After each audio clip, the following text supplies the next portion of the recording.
Our reading today is found in Deuteronomy chapter 23, verses 9 through 14. This is the word of Yahweh. When you are encamped against your enemies, you shall guard against any impropriety. If one of you becomes unclean because of a nocturnal emission, then he shall go outside the camp. He must not come within the camp. When evening comes, he shall wash himself with water, and when the sun has set, he may come back into the camp. You shall have a designated area outside the camp to which you shall go. With your utensils you shall have a trowel. When you relieve yourself outside, you shall dig a hole with it, and then cover up your excrement. Because Yahweh your Elohim travels along with your camp, to save you and to hand over your enemies to you, therefore your camp must be holy, so that he may not see anything indecent among you, and turn away from you. What makes a thing unclean in God's eyes? We asked this question preliminarily in Discussion 33, The Sanctity of the Dead, when we explored God's requirements regarding the proper treatment of and response to human corpses. It would be useful here to recall a teaching of Jewish Rabbi Adin Steinsaltz from his book The Essential Talmud, which I first shared at that time. Rabbi Steinsaltz has explained as follows. Observance of the laws of purity may in some ways serve as an aid to hygiene, but this is neither the reason nor the explanation for their issue. As regards the basic outlook, there appear to be two main spheres: life, the most complete expression of which is anything pertaining to sanctity, regarded as the primary source of life, and death and the void, seen as the opposite of life and of sanctity. Generally speaking, it may be said that that which is living and healthy contains no impurity, and that impurity increases as an object comes closer to death. Thus, the most impure thing, the supreme cause of impurity, avi avot hatumah, according to Talmudic terminology, is a corpse, and the lower degree of pollution is that of the leper, the zav, the victim of gonorrhea, and carcasses of animals and reptiles. The impure object is usually not only impure in itself, but also transmits its pollution to objects that come into contact with it. The higher the degree of pollution, the greater the ability to pollute other objects in different ways.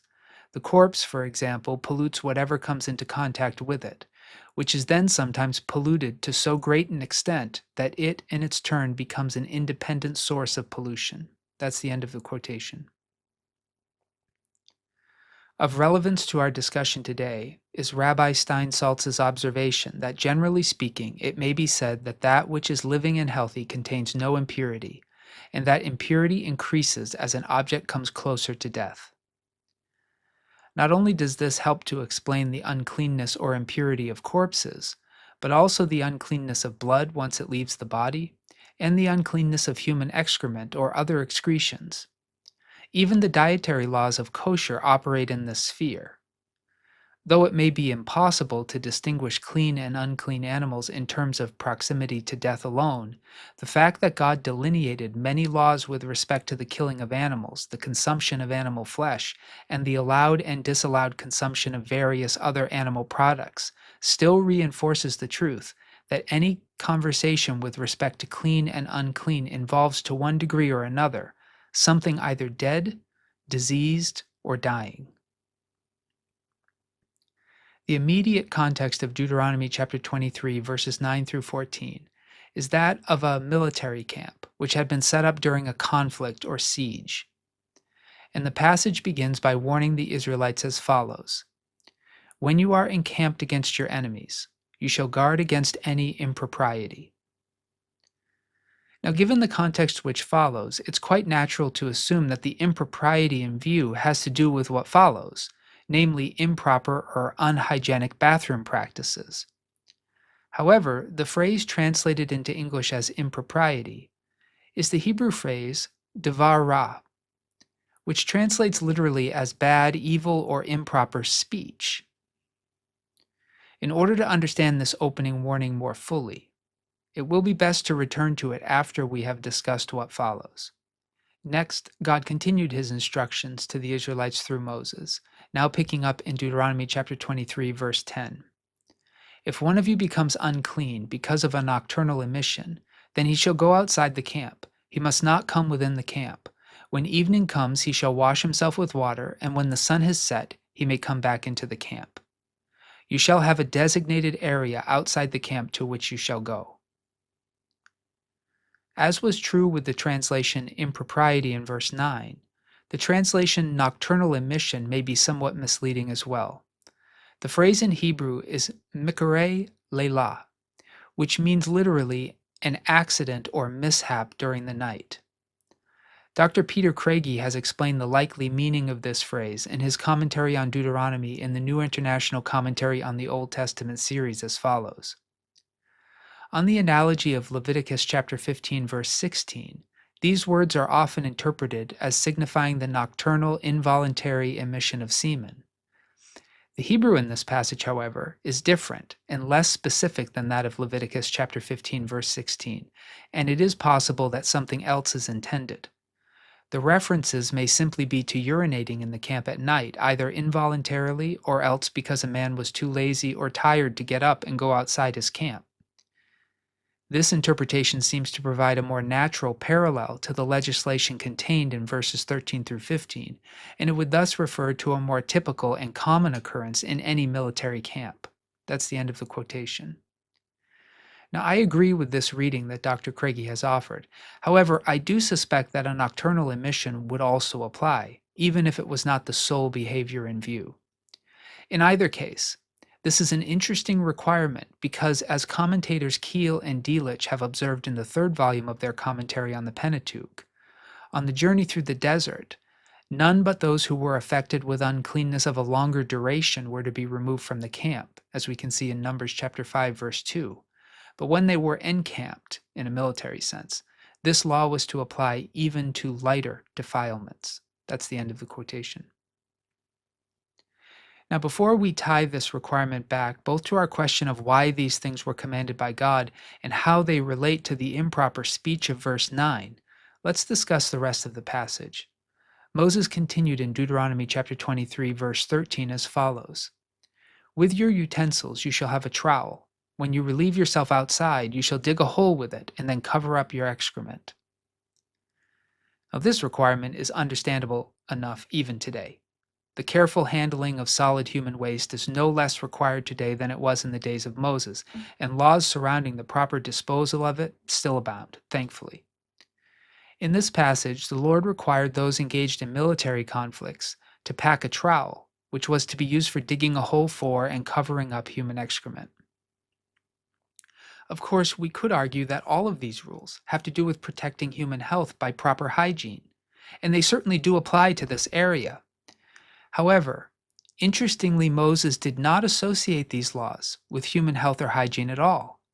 Instead, Moses concluded this passage in verse 14 as follows: Because Yahweh your Elohim travels along with your camp to save you and to hand over your enemies to you, therefore your camp must be holy, so that he may not see anything indecent among you and turn away from you.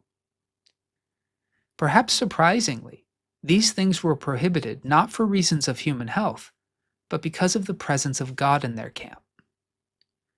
So we ask again, why were human excretions and excrement considered indecent by God? Well, the word translated indecent in English may help us to respond to that question more completely. The word translated indecent is the Hebrew word erva, and it refers literally to nakedness or to external human genitals, usually in reference to a prohibited sexual context. Since this can be a word, therefore, used euphemistically for shame or indecency in Hebrew, the translation of the New Revised Standard Version is understandable. However, given the use of this word throughout the Hebrew Bible, it would be more helpful perhaps to translate it as indecent nakedness. Now, not all nakedness has been depicted as indecent in the Hebrew Bible. The Hebrew word arom, for instance, which also means naked, does not carry a negative connotation. This was the word used both to describe the nakedness of Adam and Eve in the Garden of Eden and the nakedness of newborn babies in Ecclesiastes chapter 5, verse 15. It was the word erva, which related specifically to nakedness which was considered lewd, indecent, or in many cases sexually immoral, And that is the word which occurs in Deuteronomy chapter 23, verse 14.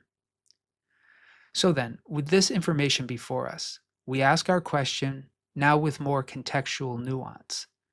Why did God consider the excretion of human waste products or other bodily fluids from the genitals to be types of indecent nakedness that he did not want to be done in his presence? Even more, why did God want to re emphasize these standards, especially in the context of military encampments? And even more than that, what do these requirements have to do with the prohibition against evil or improper speech? To begin, we recall again Rabbi Steinsaltz's instruction that generally speaking, it may be said that that which is living and healthy contains no impurity, and that impurity increases as an object comes closer to death. Once fluids or solid waste leave the human body, they are associated with death and decay. Now, the ancients were aware, as we are today, that human and animal waste products can also be used as nutritional sources for crops, provided they are properly sterilized of harmful or infectious agents. And the ancients also often incorporated the observation that maggots and other insect offspring often emerged living from decaying waste into their religious mythologies. In ancient Egypt, for instance, the god Khepri was associated with the dung beetle and the sun with a ball of dung. In ancient Egyptian mythology, therefore, Khepri was correlated with the concepts of death and resurrection, particularly with relation to the sun setting and rising. Nevertheless, when these things are first produced, they are byproducts of life, the desecrated and digested remains of things that once lived, along with waste products produced by living things. Given this, it's not surprising that God would consider these things unclean and ban them from his presence.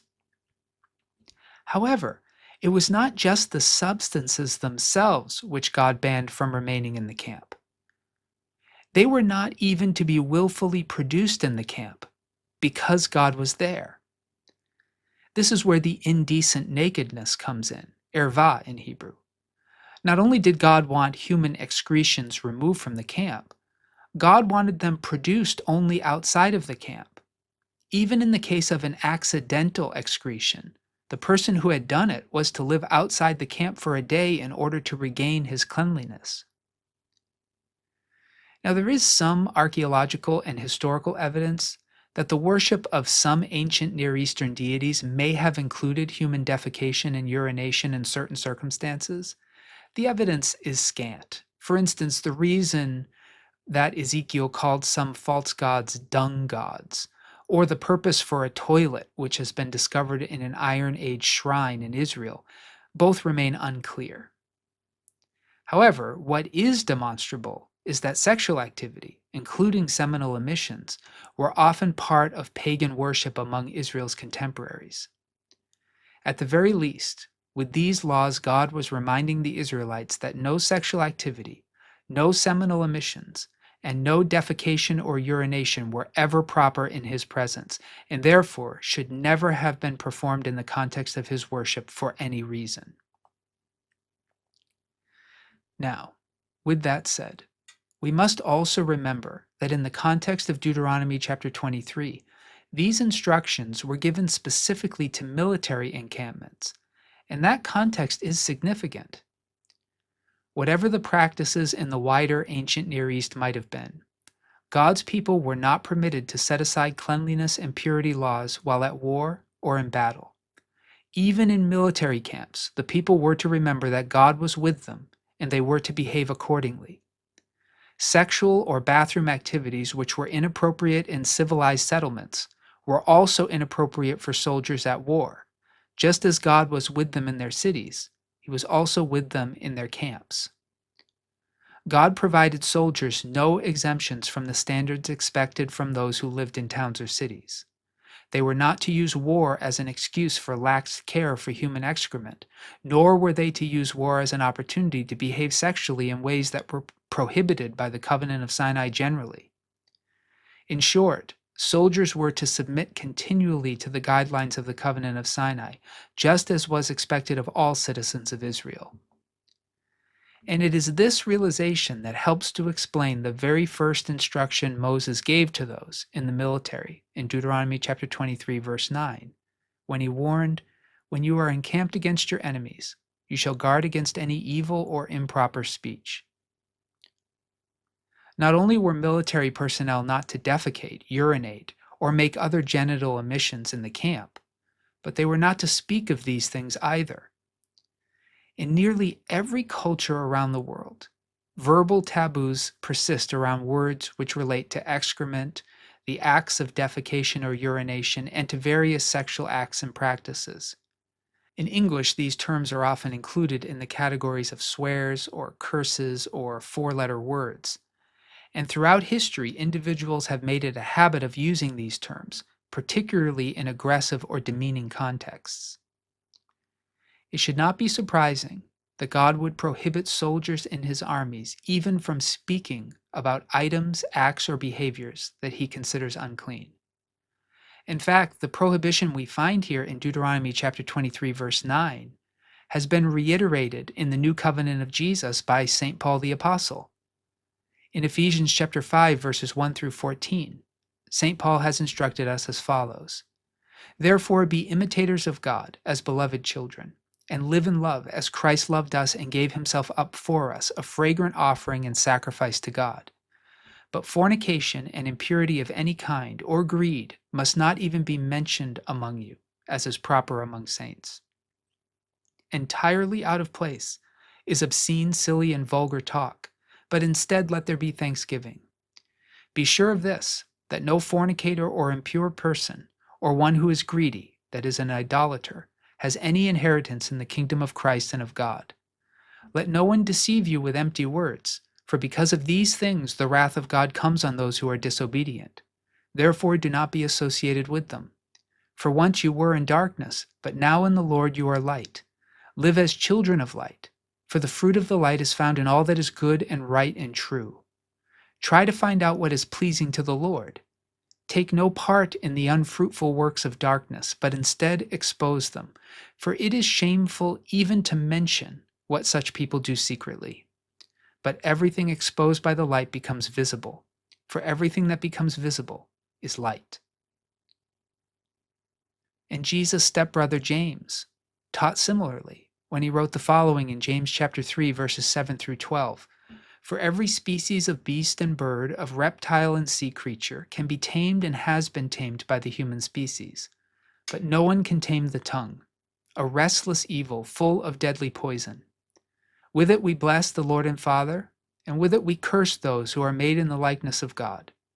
From the same mouth come blessing and cursing. My brothers and sisters, this ought not to be so. Does a spring pour forth from the same opening both fresh and brackish water? Can a fig tree, my brothers and sisters, yield olives, or a grapevine figs?